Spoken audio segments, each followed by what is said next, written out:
మంచిగా ఉన్నారా? నేనైతే మస్తు మంచిగా ఉన్నా. కూలర్ సౌండ్ వస్తుందని ఫీల్ కాకండి గైస్. ఇవాళ మా దోస్తుగాడు స్పెషల్ గా మేము సెటర్ వేసుకొని మరీ తింటున్నాం అంటే స్పెషల్ గా చేసిండు అనమాట. ఏం చేసిండో రండి చూపిస్తాను. బెండకాయ చారు అంటే వాళ్ళ ఊరు సైడ్ చేస్తారట, ఇట్లనే నాకు కూడా తెలియదు.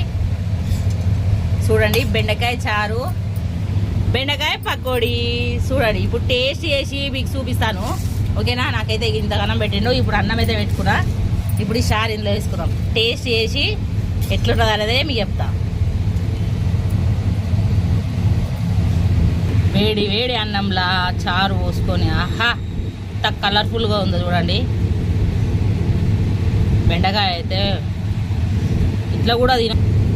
మా అమ్మ చేసేది వేరే రకంగా ఉంటుంది, ఇది ఏదో కొత్త రకంగా చేసిండు.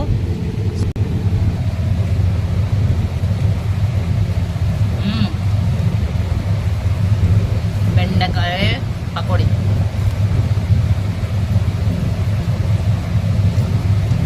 బాగుంది కాంబినేషన్.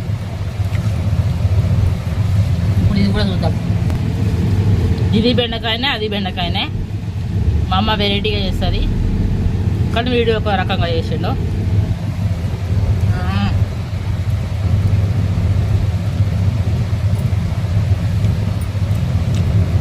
సూపర్ ఉంది గాయ్స్. ఒక్కసారి మీకు కావాలి, ఈ రెసిపీ కావాలంటే కామెంట్ బాక్స్ కామెంట్ పెట్టండి. మా దోస్తుని మరీ చేపిస్తాను, ఓకేనా? నా వీడియో నచ్చితే లైక్ చేయండి, షేర్ చేయండి, సబ్స్క్రైబ్ చేసుకోండి, ఓకేనా? బాయ్.